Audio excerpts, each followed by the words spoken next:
E quindi ovviamente si sono elaborate anche queste. Así como han elaborado la historia de los gemelos Pedro y Pablo en sustitución de Rómulo y Remo y en sustitución de los otros gemelos presentes en los otros cultos, y han unido a Pedro y a Pablo, que se podrían equiparar a dos boxeadores en un ring, porque no estaban de acuerdo en nada. No estaban de acuerdo en nada. Perché non erano d'accordo su niente.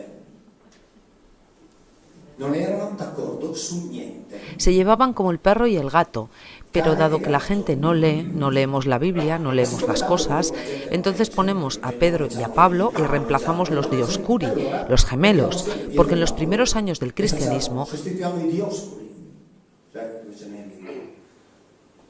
perché tanto nei primi anni del cristianesimo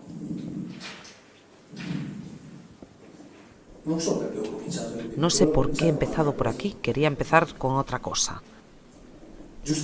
Justino Mártir, padre de la Iglesia, santo, segundo siglo después de Cristo. Las Apologías, ediciones Paoline. Él escribe al emperador Antonio Pío y le dice: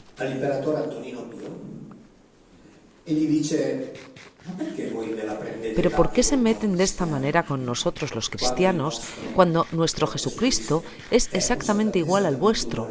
No hay ninguna diferencia.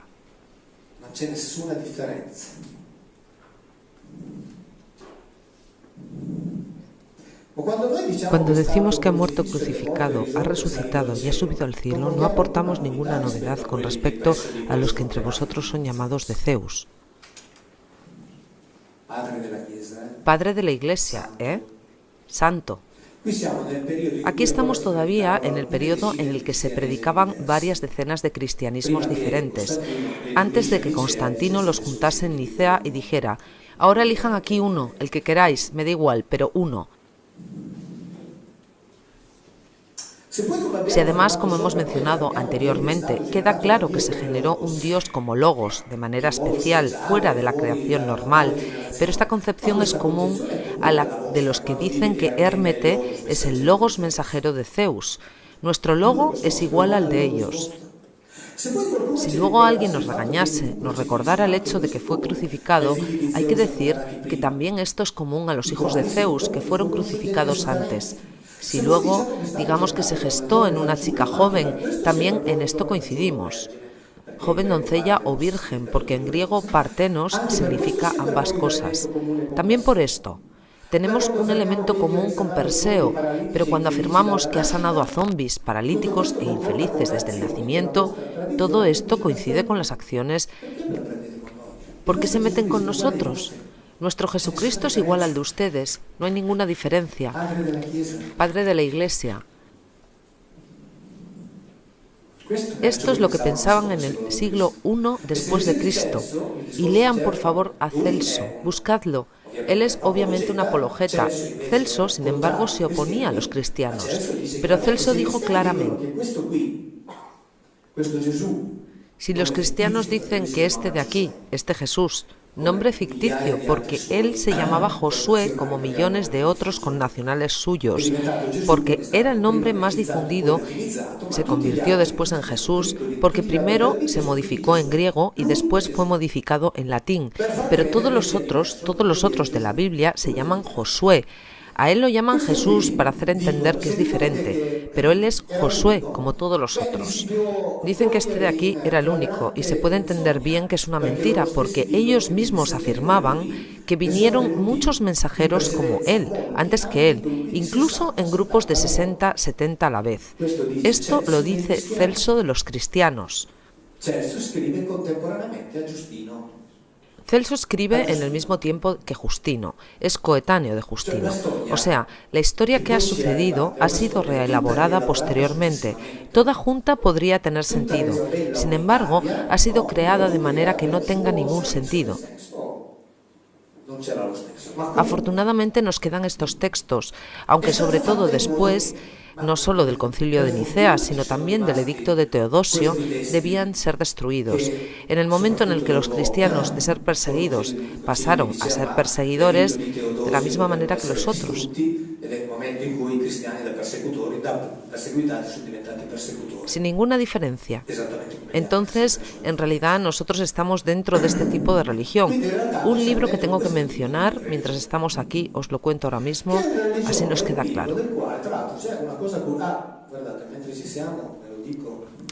Un profesor de la Universidad de Nápoles, en un email público escrito por, ahora no lo cuento todo, ha escrito que Villino es nada menos que un mentecato, un loco, alguien que ha perdido la razón. Ha scritto che Villino altro non è che un mentecato, qualcuno che ha perso la ragione. Yo esto lo leo siempre en mis conferencias y lo leo con mucho gusto porque él lo publicó en un sitio donde lo podían ver entre 150 y 200 personas y ahora se han superado las 500.000 visitas que han visto mis conferencias, así que es justo que la gente lo sepa. Que Villino es un mentecato, un loco. Así Villino es libre de decir lo que quiera porque a los locos se les concede todo, solo con una diferencia. Que si ustedes encuentran a alguien que les dice que es Napoleón, ¿cuántos minutos invertirían en buscar la documentación histórica para desmontar lo que les cuenta? Puesto que sois personas con un buen sentido. Tampoco. Ellos han invertido días y noches para desmontar algo que dice un mentecato, un loco. Aquí hay algo que no funciona con todo esto, ¿no?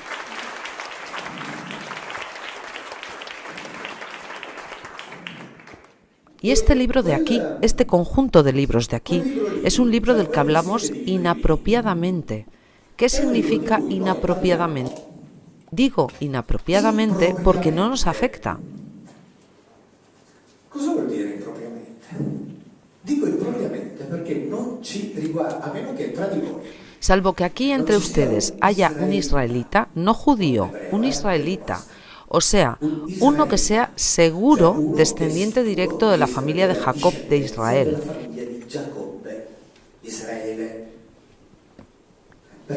Porque este libro se refiere solo a ellos, solo a esta familia.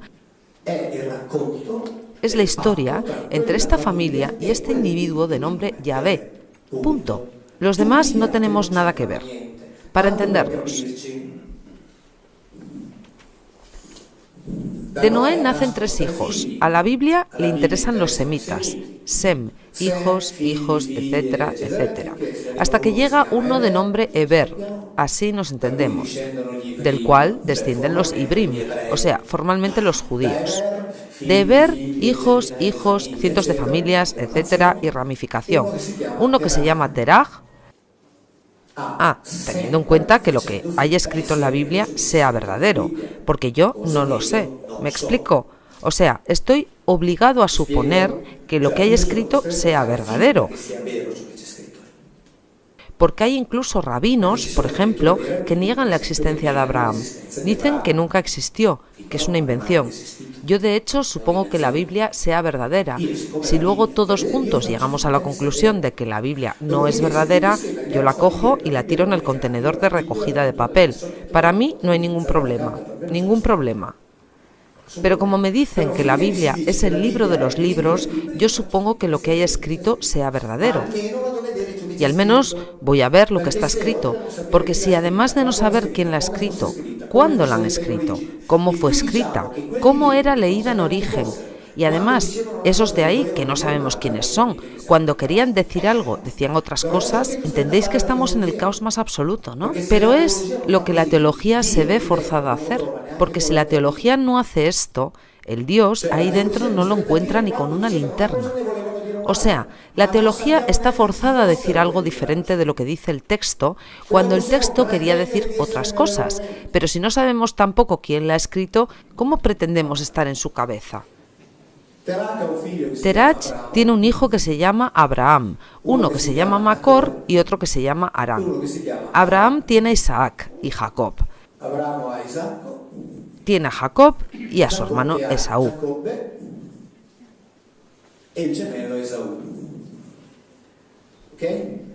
De Aram proviene Lot, que es muy interesante. Si tengo tiempo hablamos del asunto de Sodoma y Gomorra. Aunque de Sodoma y Gomorra hablo ampliamente en el último libro que acaba de salir en julio, La caída de los dioses, donde hay un capítulo larguísimo dedicado enteramente a Sodoma y Gomorra junto a otras cosas. De hecho, antes he hablado con el jurista. Dentro de unas semanas saldrá el nuevo libro publicado por Mondadori. La caída de los dioses ha sido escrito a 4 manos con el periodista Baccarini, que se ha ocupado de la mitad del libro. La mitad del libro está dedicada a los textos hindús. Contiene el trabajo de 8 ingenieros aeroespaciales, de los cuales 3 trabajan para la NASA. A los otros que trabajan sobre los textos hindús los sigue Baccarini porque está especializado en cultura oriental y cada uno tiene que hacer su propio trabajo. Los 3 de los que me he ocupado no son recién licenciados que necesiten trabajo, sino que trabajan en el CIRA, Centro Italiano de Investigación Aeroespacial. Tienen un currículum amplísimo que se recoge en el libro. Es gente que ha dado la cara y entonces hablamos de estos asuntos. Entonces Jacob y Esaú. Jacob es el que tomará el nombre de Israel. Lot es historia de Sodoma y Gomorra, donde ocurren fenómenos muy interesantes, así como ocurrirán más adelante en el Valle del Indo, en Pakistán, en Harappa y en Mohenjo-Daro. Bueno, la Biblia se ocupa de estos. ¿Alguien tiene una Biblia? Sí. Deuteronomio 32:8. Así leemos la Biblia que tenéis en casa. Todos tranquilos, que no están las traducciones de Bilino. Así estamos tranquilos y podemos confiar. 32. Deuteronomio 32:8.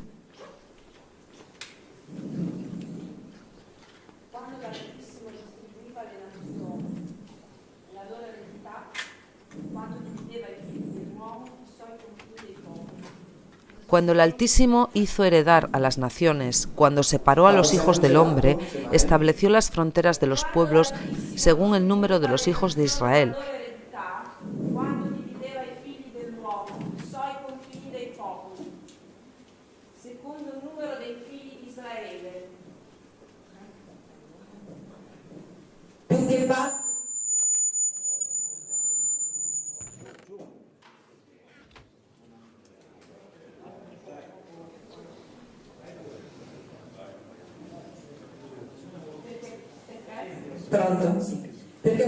Porque porciones del Señor es su pueblo y Jacob es su heredero. A él le tocó en herencia, o sea, en asignación, esto de aquí, ¿vale? Está escrito ahí, no todos los judíos, no todos los judíos, tampoco el hermano gemelo de este de aquí, solo él, el que asumirá el nombre de Israel, punto. La Bibbia riguarda questo.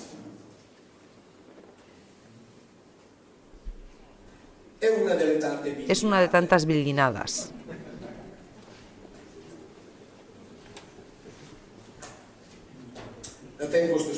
Desde hace tiempo estoy estudiando los textos de teología judía publicados, por supuesto, por casas editoriales judías. Casa editorial Mamash, comentario al libro del Génesis. El libro del Génesis narra la vida de los patriarcas y es un informe de la creación de la nación judía.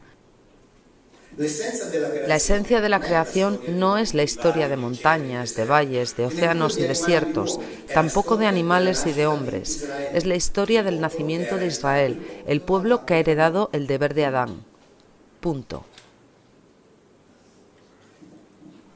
Este pueblo aquí tiene deberes que hacer. Escuchad qué interesante es esto de aquí. Es la esencia del desarrollo del pueblo elegido por Dios y todo lo que es extraño a eso es simplemente superfluo. Lo escriben ellos. Lo escriben ellos. Me he traído copias, así no hay dudas interpretativas. ¿Y cómo se lleva a cabo el plan divino? Está claro que el plan divino de la creación tiene que ser realizado mayoritariamente por comerciantes y trabajadores más que por estudiosos. De lo contrario, Dios habría encontrado la manera de tener más eruditos en el mundo que comerciantes. Lo han escrito ellos. Cuando todos recordamos esa, ¿por qué no? Cuando Dios dice que a través de Abraham serán bendecidos a todos los pueblos, carajo, no significa que todos los pueblos del mundo serán bendecidos. Esta descendencia de aquí, los pueblos del mundo no tienen nada que ver. No significa que todos los pueblos del mundo serán bendecidos. Al comienzo, el mundo fue agradecido por Israel. Y así adelante. Aquí estamos en la Torá, oral y escrita. Mejor, volveremos después. Entonces el discurso queda muy claro. Ellos dicen que este libro de aquí es nuestra historia y tienen razón. Solo hay que leerlo y se entiende.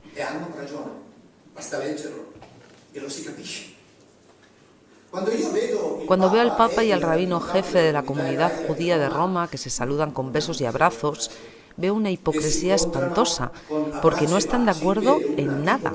No pueden estar de acuerdo en nada. En nada.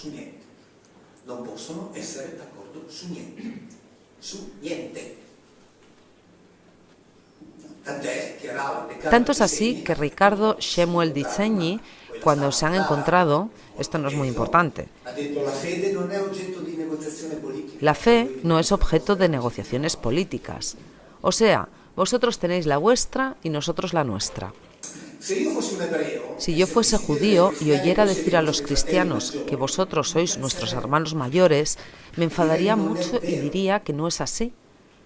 Vosotros habéis cogido ese libro y habéis hecho lo que habéis querido.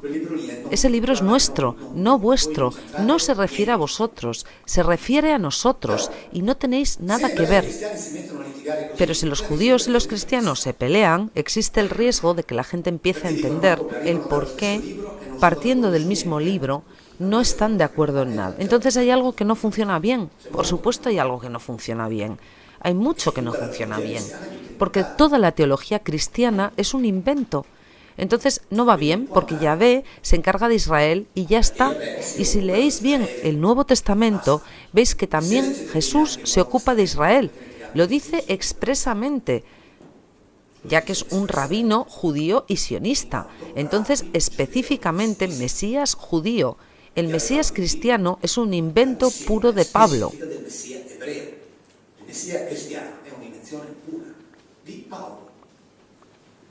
Cuando el martes por la noche tuve un encuentro sorpresa con un profesor de Historia Sagrada, el profesor Fiorin, él me dijo de forma muy clara que Pablo lo había revisado todo a su manera, había reinterpretado todo el Antiguo Testamento a su manera, lo había cambiado como le había venido en gana y lo había hecho muy bien.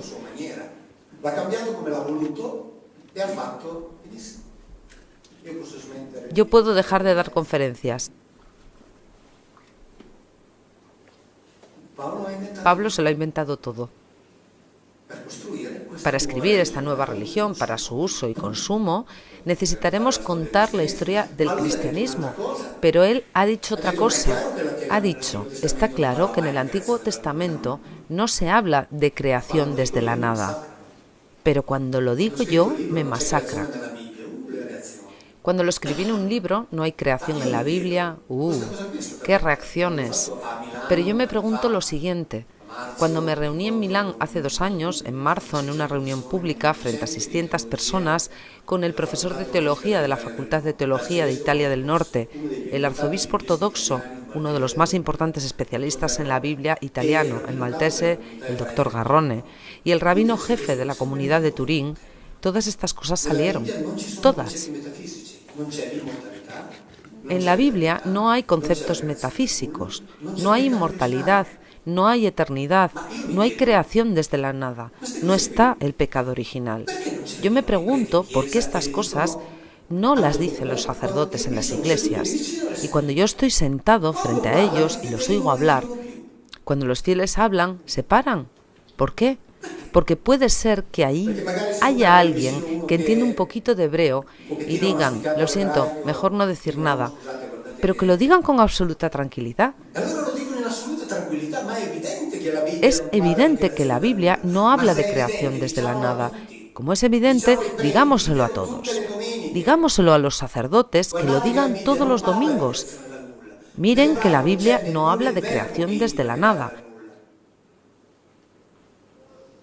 En hebreo no existe tampoco el verbo crear desde la nada, así como no existe tampoco el término que indica el nombre de Dios en el sentido que lo entendemos nosotros. Cuando se habla de Dios omnipotente es una traducción errónea de Shaddai, pero que es erróneo no lo dice Mauro Villino. Lo dice la exégesis dominicana haciendo comentarios de la Biblia de Jerusalén. Lo decía con absoluta tranquilidad. Es una traducción errónea. En la mejor de las hipótesis, en Génesis 17, si queréis miradlo, en el versículo 1, cuando dice yo soy Dios omnipotente, la mejor de las hipótesis es yo soy el Señor de la estepa, más que Dios omnipotente. Comprobad todas las cosas que cuento, Biblia de Jerusalén, edición de 2009, reimpresión del 2013. En la mejor de las hipótesis, yo soy el Señor de la estepa, que es coherente porque cuando le han dado a estos, ¿dónde está la señora que ha leído antes? ¿Quieres leer los versículos siguientes? 12 o el 13. ¿Dónde se encontraban cuando son asignados? El Señor dice, soy... No, antes. Los encontró por el desierto, por tierras secas y azotadas por el viento. O sea, él era el Señor de la estepa y le han dicho, coge a estos de aquí, estos que están aquí. Es todo coherente. Y después está escrito el Señor, por favor, lo envolvió en sus brazos, los protegió, los cuidó como a la niña de sus ojos, como un águila que despierta a su nidada. Exacto, adelante. Solo Jehová le guió y con él no hubo dios extranjero. Stop. ¿Cómo podemos tener otros dioses extranjeros si estamos en presencia del monoteísmo? Y en hebreo incluso es plural. No. Hay Elohim extranjeros con ellos, Elohim, Ajerim. O sea, no hay otros Elohim como él. Él lo hace todo solo. ¿Por qué? Porque él es un Ish Milchama. Lo dice el Éxodo. Él es un hombre de guerra, es un militar. Y dice, muy bien, me habéis dado a estos, me ocupo de estos. Punto. Y toda la historia de la Biblia es una historia de guerra muy feroz, un libro de exterminio, genocidio, leyes raciales, infanticidio, feminicidio, infanticidio selectivo. El libro de las guerras de Yahvé ha desaparecido, no se encuentra. No se encuentra porque probablemente era demasiado explícito a la hora de relatar cómo luchaban.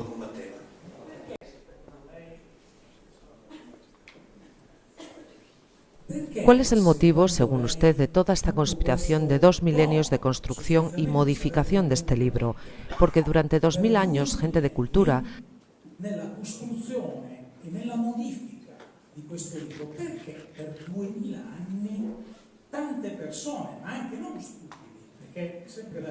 Recuerdo que en una conferencia usted dice que durante siglos les estaba prohibido a los cristianos leer la Biblia.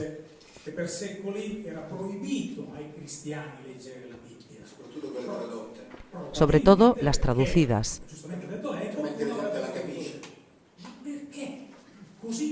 ¿Pero por qué tantas personas y tantos doctos? Porque son los doctos los que traducen los textos. ¿Por qué han hecho esto? ¿Es posible que todos se hayan vuelto locos? Dentro de la Iglesia esto se llama fraude piadoso. ¿Es posible que buscaran poder de esta manera? Muy posible. ¿Usted piensa que las cúpulas jerárquicas actuales no saben lo que estoy diciendo? Claro que sí. Lo saben todo. Sí, pero lo que estoy diciendo es verosímil, ¿no? Claro, es el mejor sistema de control de poder sobre la humanidad construido jamás. ¿Solo aquí? No solo aquí, en todas partes. Todas las religiones han construido así. Usted tiene que perdonarme. Si puedo seguir, es que es para no instaurar una relación única, si no quitamos espacio a los demás.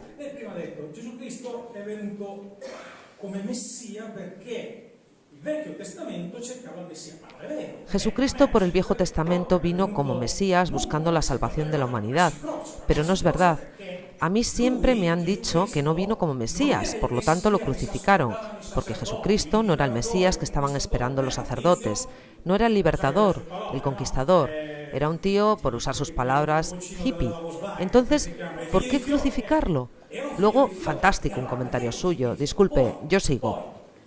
fantastico questo suo commento, ma che secondo me, sempre un commento, mi perdoni, se Yo no tengo problema. Con otros dos malhechores, no hay tanta diferencia. Fue crucificado entre malhechores. Luego algunas... Era crocefisso perché era malfattore, per cui va bene con altri due malfattori. Poi dopo qualche ben pensante magari l'ha cambiato, ma calza a pennello con altri due malfattori, perché lui era un malfattore, se no sarebbe stato mica peso, insomma. E allo stesso modo lui, insomma, quello che io... La pregunta, de lo contrario puede hacer usted la conferencia, no hay problema, le dejo el asiento, así descanso un rato. A mí me va bien, es por los demás. Puede seguir hablando 30 minutos, ¿vale?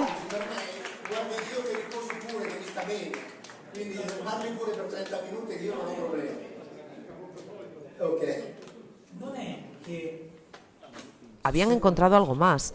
Han identificado el cristianismo en este libro, pero es la Biblia. Il cristianesimo in questo libro, che è la Bibbia, ma ci siano degli altri fondamenti. E poi purtroppo l'hanno identificato in quello. E poi per i cambiamenti non basta un minuto, servono le generazioni. Se dovesse andare un sacerdote a dire una vecchietta, guarda che quello che ti è stato raccontato fino a stamattina non è che fosse proprio così, sa quanti suicidi di massa, no? Questa è la domanda. Sí, es que purtroppo sí. Es que tengo dificultad para entender el punto central de la pregunta. O sea, lo que han creado no necesita de otros fundamentos. Se justifica a sí mismo desde hace 2500 años. ¿Por qué hablo de hace 2500 años cuando la Iglesia romana no existía aún? Porque es en ese momento en el que en los diferentes continentes donde vivían diferentes civilizaciones empezó el gran cambio hacia la construcción del sistema de control que nosotros conocemos con el nombre de religión. Han comenzado a hacer una interpretación espiritualista que antes no se hacía del Antiguo Testamento. Han empezado la interpretación espiritualista de los antiguos textos hindús, los Veda, los Purana, que antes no existía. Comienza el hinduismo, el budismo, el judaísmo. En China aparecen Lao Tse y Confucio. O sea, nace un nuevo experimento de control del ganado humano que ha demostrado ser el más eficaz nunca puesto en marcha.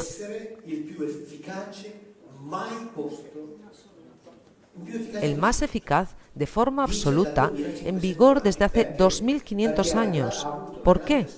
Porque ha tenido la gran astucia de ofrecer de forma diferente, según las situaciones culturales e históricas, una respuesta a la madre de todas las angustias. El hombre quiere que le digan que no morirá, y las religiones nacen por este motivo. Y por consiguiente, ¿por qué funcionan como sistema de control? Porque a las religiones el hombre recurre espontáneamente. Si el hombre fuese gobernado por una ametralladora, tarde o temprano él pensaría y le daría la vuelta a aquella arma en contra de quien la tiene. Con las religiones no le entran las ganas de hacerlo porque dan las respuestas que uno quiere escuchar. Que esta respuesta sea la resurrección de la carne que Pablo, pobrecito, se tuvo que inventar, porque no sabía qué más contarles a aquellos que esperaban a Jesucristo de un minuto a otro, no de un año a otro, de un minuto a otro. Lo podéis leer, Vita Tec, Maranatha, que significa, venga, dale, venga, ahora, estamos aquí, te estamos esperando. Estaban esperando su regreso de un minuto a otro. Por eso dice Sergio que los cristianos son meritorios, porque llevan 2000 años fieles a una promesa que no se ha mantenido. ¿Vale? Entonces, de un minuto a otro esperaban esto. Conjuntamente, y aquí, Pablo, al contrario, por el hecho de que esto no sucedía, resume el discurso. Tenemos que pasar todos al nuevo reino. Y aquellos que se están muriendo... Ah, sí, aquellos que se están muriendo pueden estar tranquilos, que van a resurgir con la carne. O sea, una cosa fantástica. Por otra parte, la reencarnación y el renacimiento, que son dos conceptos diferentes. La reencarnación es hinduista, el renacimiento es budista. No tienen nada que ver lo uno con lo otro. A veces escucho decir, soy budista y creo en la reencarnación. No, algo no cuadra. Porque los budistas no creen en la reencarnación. El renacimiento budista es otro asunto. O sea, cada uno ha inventado su respuesta a la muerte, ¿vale? Antes se preguntaba, entonces, ¿son todos estúpidos? Nadie es estúpido, es que cada uno ha encontrado su respuesta a la madre de las preguntas, que es el miedo a la muerte. Porque si no es fácil decir, todos los que creen en esto son estúpidos. Pues yo puedo decir que hace unos siglos el que decía esto era quemado. Yo soy afortunado. Soy afortunado porque hay unas leyes laicas que me defienden hasta que alguien decida enviarme balas por correo o ponérmelas directamente en la cabeza. ¿Me explico? Si llegara la tomaría, no pasa nada, no puedo hacer nada al respecto, pero las leyes laicas ahora me defienden, ¿vale? Hace algunos siglos ya estaría quemado. No se podía decir. Estas cosas las sabían un montón de gente. Cuando en el Concilio de Trento, entonces, después de la Reforma Protestante, tiene lugar el concilio que fue la Contrarreforma, y entonces han redefinido el modelo de la Biblia. El arzobispo ha dicho que en el nuevo modelo ha dejado el libro de Ezequiel, pero que este libro no debemos explicarlo a la gente, porque es demasiado explícito. Para explicarlo, tendrían que escalar los espejos para ocultar lo que hay escrito. Por lo tanto,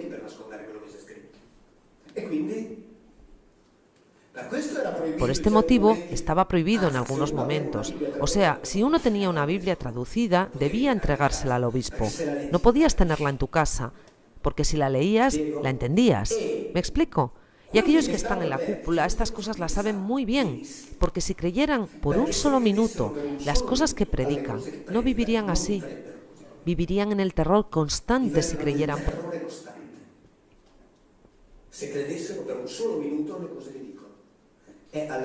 Es a la gente a la que tienen que ocultar estas cosas. ¿Por qué nos han contado esto sabiendo la verdad? Esta es la Biblia alemana, donde por fin está la verdad. La Virgen concebirá y parirá un hijo, cuando en la Biblia nunca se ha dicho esto. Porque aquí está escrito que una joven doncella ya está embarazada y pronto parirá. Y esta joven doncella tiene un nombre, lo tiene desde siempre.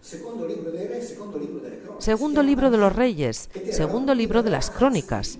Ella se llama Abía y fue la esposa del rey Acaz de Judá, que ya estaba embarazada cuando escribieron este versículo y que parirá un hijo que llamará Ezequías y no Emmanuel, como resultaría escrito en la profecía. Y entonces resultaría equivocado también en esta circunstancia, ¿vale? Por lo tanto, yo me imagino al alemán que tiene la Biblia del 2016 y al que tiene la Biblia del 2017. Esto es lo primero que me regalaron cuando me recogieron en el aeropuerto de Stuttgart.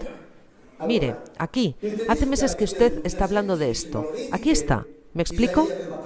Entonces, el alemán que tiene la Biblia de 2016 dice, Isaías había previsto el nacimiento de Jesús.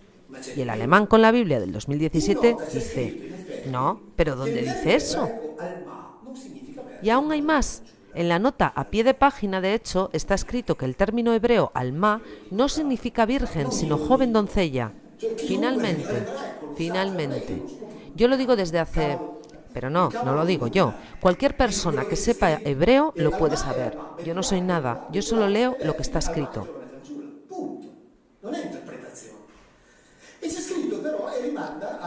Alma es Alma, Betulá es Betulá. Betulá es virgen, Alma es joven doncella. Punto. No puede ser interpretado. El paso de Mateo 1:23 está escrito en griego y no lo pueden cambiar, porque en griego está escrito partenos, exai, exetaris, y en griego está el verbo en futuro.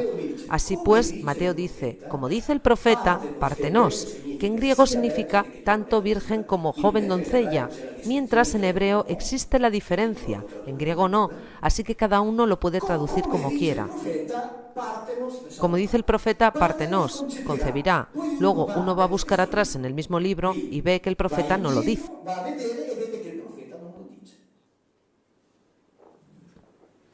¿Qué predican ahora los sacerdotes alemanes? Que hasta el 31 de diciembre de 2016 habían predicado que María era la Virgen. ¿Explicarán que ésta se llamaba Abía? y que la puedes encontrar en el segundo libro de los Reyes y en el segundo libro de las Crónicas? Y entonces, ¿cuándo nos lo dirán en Italia y en el resto del mundo? Cuando yo digo estas cosas dirán, ah, estas cosas ya las sabemos. Y entonces, ¿por qué durante 2000 años no nos las han contado? O sea, es mejor si aún no lo sabéis, ¿no? Exactamente. Mentir, sabiendo que se miente. Esto es, ya os lo dije. Veréis desaparecer muchos otros conceptos de la Biblia. Ahora hay más libertad. En una conferencia episcopal regional en Brescia, donde hablé el domingo pasado, una señora en un determinado momento levantó una libreta impresa por la catequesis de la diócesis de Milán y dijo, ¿sabe qué está escrito aquí? Que la Biblia nunca ha hablado del Mar Rojo, sino que habla del Mar de Cañas. O sea, es lo primero que dije en una conferencia en 2010 con diapositivas y desde entonces siempre he dicho que la Biblia no habla del Mar Rojo.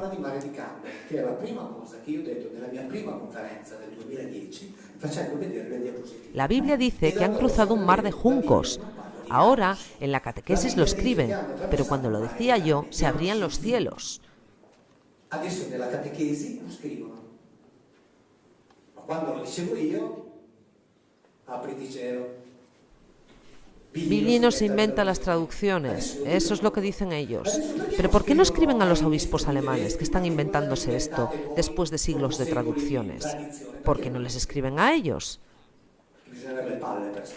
Porque hay que tener el valor para escribirles. Esto es lo que pasa. ¿Me explico? Entonces no está el Mar Rojo, no está la Virgen, no está Dios omnipotente, no está la creación desde la nada, no está el pecado original, no está la inmortalidad, no está la eternidad. Todo esto son cosas que veréis desaparecer y todas estas cosas nos las han predicado y necesitamos hacer una diferencia clara. Porque los sacerdotes en mis conferencias suelen venir muchas veces. Recuerdo a dos en particular. El primero muy viejo. Tengo que decir que me dio pena. Me dijo, estoy desconsolado. Y el otro, que tendría la misma edad que yo, 67 años, me comentó, póngase usted en mi lugar. Yo aprendí teología hace 35 años. Y yo le contesté así, Padre, leo lo que está escrito.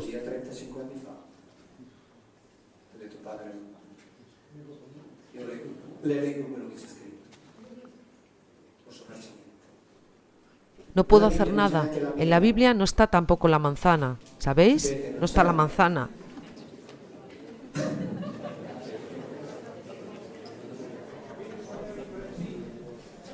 Entonces el Edén no estaba en Trentino.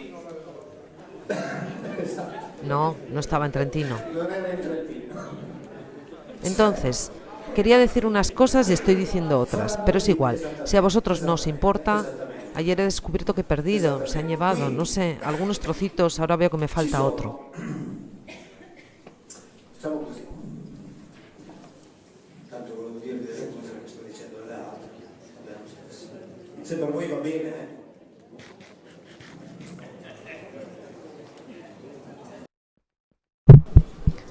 Hay una pregunta, por favor.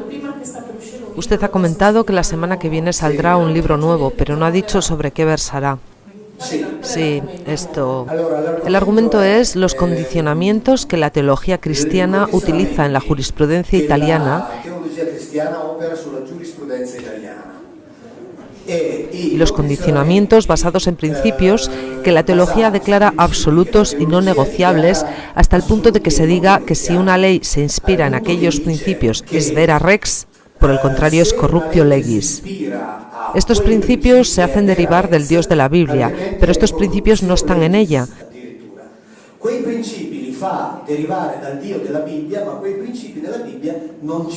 La docente de Filosofía del Derecho hace su parte, donde explica todas estas cosas, docente de Filosofía del Derecho en la Universidad de Milán Bicocca, Comunión y Liberación.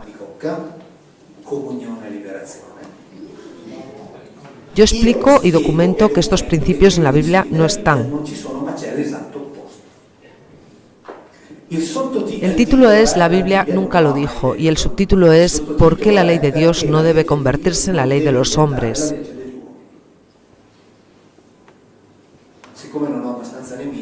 Por si no hubieran tenido suficiente de mí, alguno que otro se debe tranquilizar. Pero tengo que decir que la valiente es ella, que está en plena carrera académica. Digamos que yo soy mucho más libre. Ella es menos libre que yo.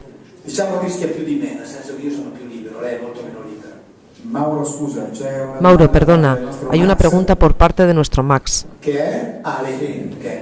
Antes ha dicho que en un cierto momento de la historia se ha comenzado a hablar de espiritualidad, ¿no? La noche anterior no estuve, pero en la Biblia se habla de espíritu y alma, ¿o no? Ma nella Bibbia di spirito e anima se ne parla? No. Bene, facciamo così. Le hago responder a la Biblia.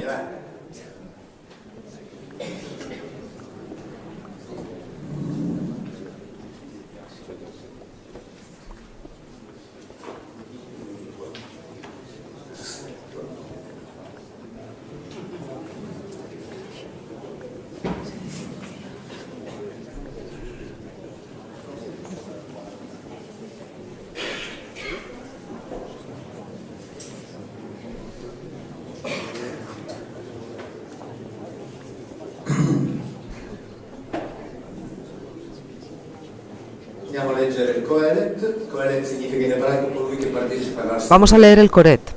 Coret significa en hebreo el que participa en la asamblea, que está en la Biblia en el 3:19. De hecho, la suerte de los hombres es la misma que la de los animales. Como mueren estos, así mueren aquellos. Ambos tienen el mismo aliento vital, respiran igual, sin que el ser humano tenga ventaja respecto a los animales. Unos y otros son la misma humanidad y van todos hacia el mismo lugar, porque todo es vanidad. Uno dice, no es posible, pero el alma existe. Muy bien, quien ha escrito esto tal vez es un ignorante que no sabe que el alma existe, pero en la Biblia está escrito esto. Y para la Iglesia, la Biblia es el libro inspirado por Dios. O sea, a Dios se le ha olvidado el alma aquí.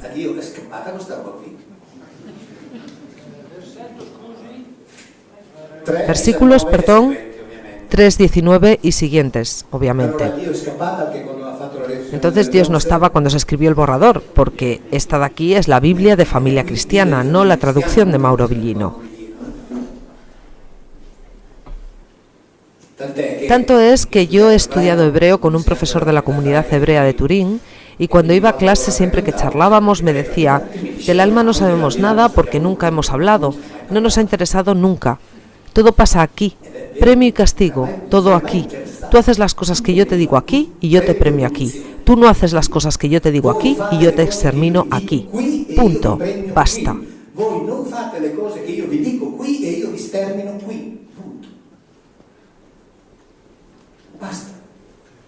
Y cuando se dice que los hombres son como los animales,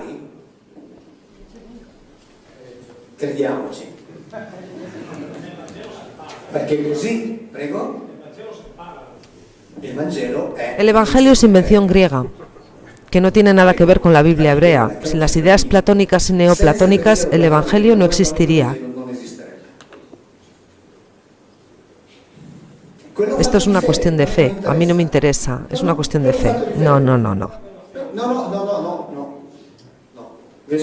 Ahora, cuando son actos de fe, porque cuando se habla de Espíritu Santo... Venga, hablemos del Espíritu Santo.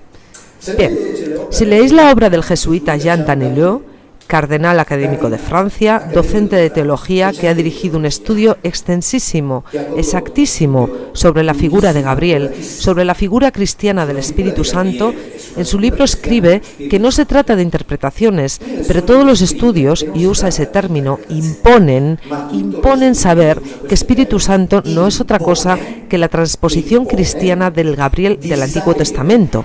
Che Spirito Santo altro non è che la trasposizione cristiana del Gabriele Antico Testamentario. El Gabriel del Antiguo Testamento es un Ish, o sea, un individuo masculino que es aquello que fecunda a María y de aquí nace Jesús, que es aquello que fecunda a Isabel y de aquí nace Juan, que después llegará a ser Juan Bautista. Y lo escribe Jean Danielou, cardenal, académico de Francia, docente de teología. Dice, no es interpretación, Solo puede ser así. Por lo tanto, toda esta parte de ahí y la que vendrá hay que revisarla. El proyecto estamos diciendo que viene tomado y reelaborado por la teología. Llega el discurso platónico y neoplatónico que no tiene nada que ver con el Antiguo Testamento. Tanto es que la Iglesia Católica siempre ha estado abandonándolo lentamente y cada vez más rápidamente porque no hay forma de sostenerlo. Y por eso me agarro al Antiguo Testamento, porque es lo único que queda. Pero si el Antiguo Testamento no habla de Dios, si a pesar de que la doctrina ha dicho siempre que Jesús es hijo del Dios Padre, que es ese de ahí, ¿de quién es hijo Jesús? Y si en el Antiguo Testamento no está el pecado original, en realidad, pecado original del que deriva la muerte como consecuencia del pecado original, y Jesús fue enviado para liberar al mundo de las consecuencias del pecado original, de la muerte, ¿para qué ha sido enviado?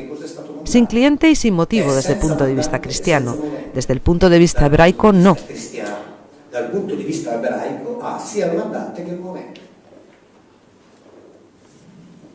Pero mira, ellos, los hebreos, al que lo envía lo llaman él, que es singular de Elohim. Pero que no es verdadero porque él dice a él, al Padre, no lo ha visto nunca nadie. Y a este de aquí, Yahvé, lo ha visto un montón de gente. La pregunta. Sí, es el jefe de los Elohim. Esto como cuando la señora decía, cuando el Altísimo distribuía, y aquí en hebreo es Elohim, que se traduce como Altísimo, pero no significa Altísimo, significa solo aquello que está encima, no es el Dios absoluto.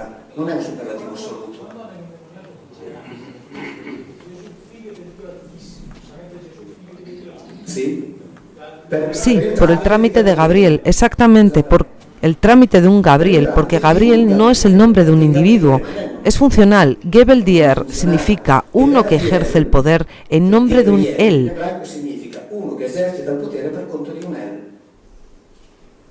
Por lo tanto, no es el nombre de uno, es una jerarquía militar, podríamos decir, coronel, mayor, lo que queramos.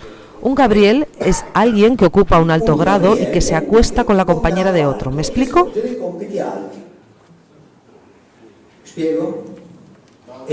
Y Jean Danilou no tiene duda, es el Espíritu Santo cristiano. Esto es aquello que los cristianos han transformado en Espíritu Santo. Es él el que lo hace todo por órdenes del jefe. Tanto que... ¿Diego? ¿He escuchado algo? Ah, ok, mantengámonos en el tema porque de otra manera... Cuando sea oportuno, ¿puede llegar al concepto de Satán? Sí, lo haremos. Salud.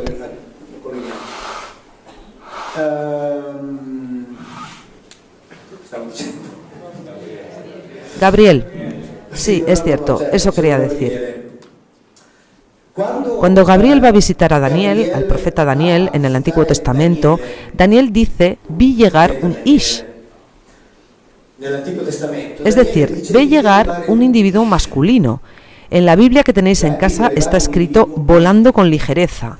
En la Biblia hebraica está escrito llegó muy cansado, fatigado. Yo lo veo llegando sudado.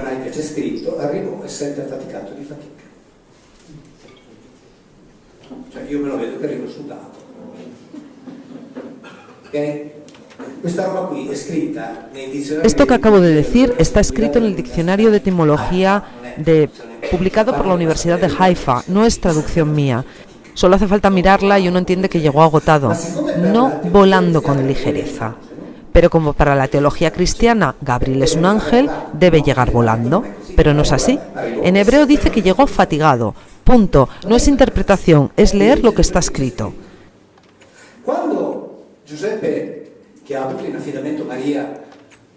Cuando José, que tenía confianza con María, esto se encuentra en el protoevangelio de Jacob, que nosotros no lo debemos creer, vuelve de su campaña de trabajo de 6 meses y la encuentra embarazada, pues se cabrea un poco y dice, ¿pero quién me ha hecho esto? ¿Qué le voy a decir yo ahora a mi jefe que me la ha dejado virgen y yo se la devuelvo embarazada? Y se le plantea la duda de que haya estado allí uno que se ha hecho pasar por otro. Y dice una frase bellísima. Dice, ¿no me habrá pasado a mí lo mismo que le pasó a Adán, que tenía una compañera y llegó uno y la sedujo? ¿Qué es exactamente lo que le sucedió a Eva, que fue seducida por el adversario? En cualquier caso, la Biblia no lo llama Satán, lo llama Nerash, pero el Satán es uno que cumple la función de adversario, no es el príncipe de los diablos, no es un individuo, no es una entidad espiritual, es una función que podemos traducir o como adversario o como ministerio público, función que será modificada con el tiempo, a menudo por orden de Yahvé. Yahvé que dice, tú haces de Satán desde de allí. Esto es, haz de ministerio público. Era una función, hacer de Satán. Yahvé che dice a uno, adesso tu fai da Satana contro quello lì. Cioè fai da pubblico ministero, vediamo che cosa deve... C'è stata la funzione, quello smette di essere Satana. Quando Gesù viene tentato da un Satana... Cuando Jesús es tentado por un Satán, está hablando con un adversario de su jefe que le dice, si vienes conmigo, mira lo que te doy. Y él dice, no, ven tú a mí, ven directo a mí, vade. El vade retro está en los códices donde está escrito, ven tú detrás de mí, porque yo soy... No soy yo quien debe seguirte, en todo caso vienes tú detrás de mí.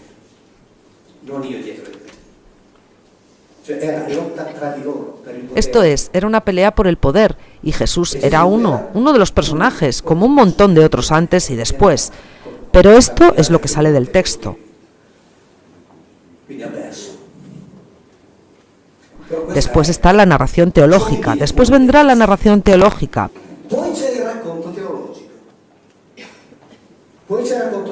Pero cuando antes de Jesús, Juan Bautista predicaba en el Jordán, predicaba el bautismo para la remisión de los pecados.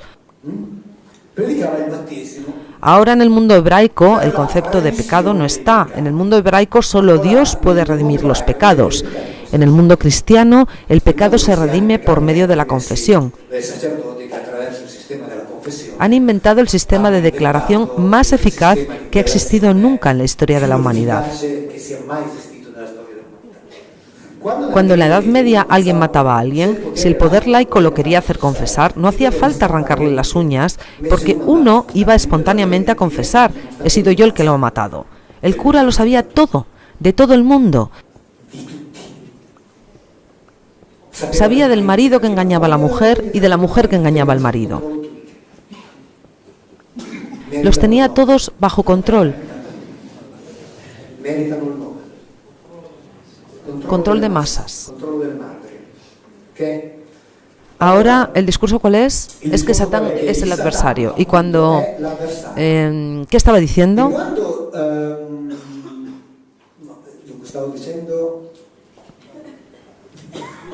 ¿Queréis decir otra? ¿Perdón? Perfecto, justo, eso, gracias.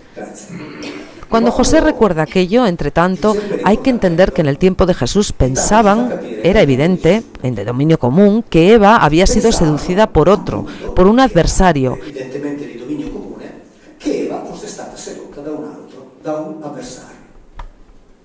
Y tanto es que en la literatura extrabíblica está escrito que Eva probablemente sufrió violencia sexual. Una violación por parte del adversario del Elohim que estaba a cargo del Gan Eden, considerado el paraíso terrenal. De esta violación nace Caín, que no era de raza pura adamita, sino que era hijo de Eva y del adversario del jefe. Por eso entre Caín y Abel había mucha rivalidad. El discurso de Caín es un discurso interesante también por el hecho relativo a las ofrendas que realizaba. Porque Abel realizaba las ofrendas que a él le gustaban, esto es, le asaba la grasa. Caín le asaba vegetales, que a él no le interesaban. O sea, no es un Dios que diga, está bien, tomo lo que hay, es lo que tienen para ofrendar. No, es un Dios que dice, yo quiero el humo de la grasa quemada. Esto la Biblia lo dice continuamente, más de 10 veces solo en el capítulo 28 del libro de los Números, porque dice, la grasa me calma, el otro le asaba pepinos y esto no lo calmaba. El otro era hijo de un adversario, y después las dos especies se separan y Caín es alejado. Separate, Caino viene allontanato. Quando qui siamo nella storia bellissima della creazione. Cuando aquí estamos en la bellísima historia de la creación, se puede decir de Adán y Eva, y cuando nos encontremos en el problema del pecado. Problema del peccato. Mauro, 5 minutos. Sì, ok, guarda, appena trovo questo. Sí, espera, ahora encuentro esto.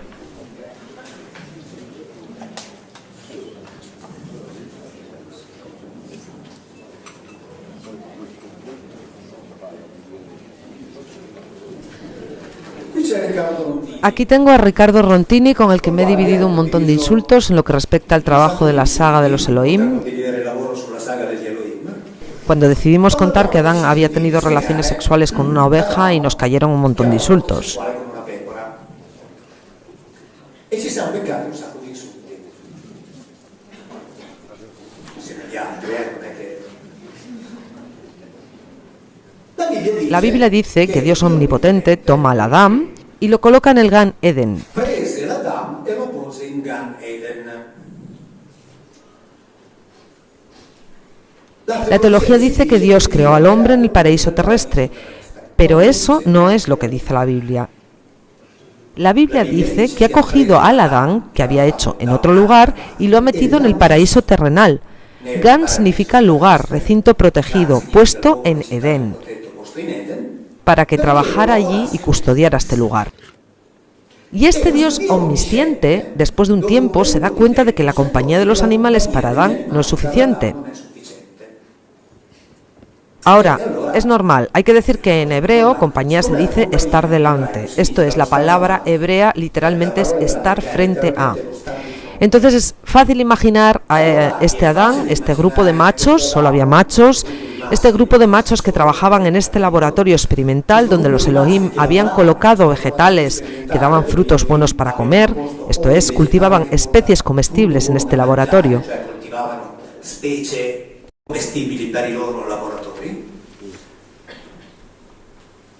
Ahora es natural, normal, pensar que Adán hubiera tenido relaciones sexuales con los animales con los que convivía. Insultos, pero increíbles. Pero Ricardo y yo hemos sido buenísimos. Los rabinos, mirad lo que escriben. Adán había tenido sexo con todos los animales, pero no estuvo satisfecho hasta que se unió a Hawá. Esto lo dice Rashi, el más importante de los exégetas judíos de todos los tiempos, y aunque había una prohibición a Adán de mantener relaciones sexuales con los animales, sostiene Evren David, basándose en la 38, sostiene que tal prohibición no fue vinculante hasta la creación de Hawá. Ricardo y yo hemos sido buenísimos, porque hemos mencionado solo a la oveja. Y por esto nos han caído un montón de insultos en un montón de publicaciones. Pero insulten a estos, por favor, si hay valor para hacerlo. Aquí. Está claro en la Biblia. Dios se acuerda después de meses de que los animales no bastan. El Dios omnisciente, después de meses. La muerte como consecuencia del pecado. Terminamos con el asunto de la oveja. Terminemos con esto así. No, disegna Riccardo, non io. Se disegno io non si capisce neanche che siamo a pelo. Lui scrive l'altro disegno, così si dividono i... La muerte de los adamitas no es una maldición, como se ha contado, sino la consecuencia normal de la naturaleza del hombre. De hecho, si provenía de la tierra, es natural que el tiempo, la edad, el deterioro, lo reconduzca a lo mismo.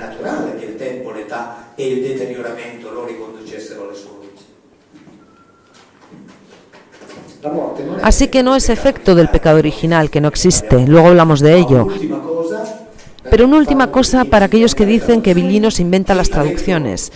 Quien haya leído, no sé, tal vez en el 2012, no recuerdo en qué libro lo he escrito, que el término que viene traducido como costilla, seraf, en realidad significa parte lateral curva.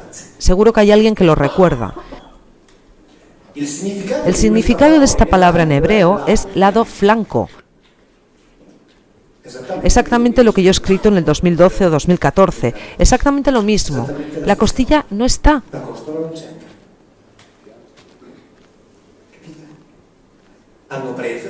Han tomado, ¿por qué? Porque para hacer a Eva, Dios ha tomado, hace así y decide crear el universo. Cuando decide darle una fémina a este que se pasaba por la piedra, a todo lo que se movía, ¿qué hace? Lo duerme. Esto es, le induce un sueño profundísimo, no lo adormece, como dice la Biblia. Le toma algo del lado flanco, parte lateral curva.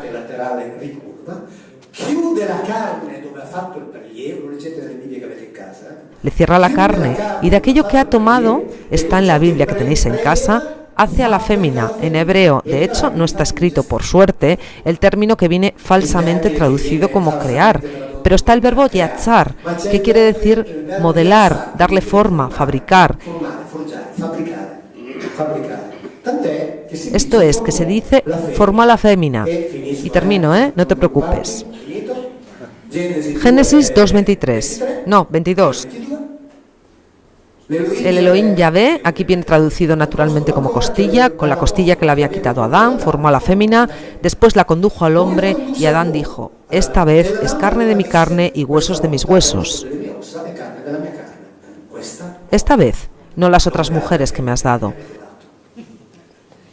En la literatura extrabíblica está recogido que él ha rechazado a otras hembras. Por lo tanto, me imagino a Dios que dice...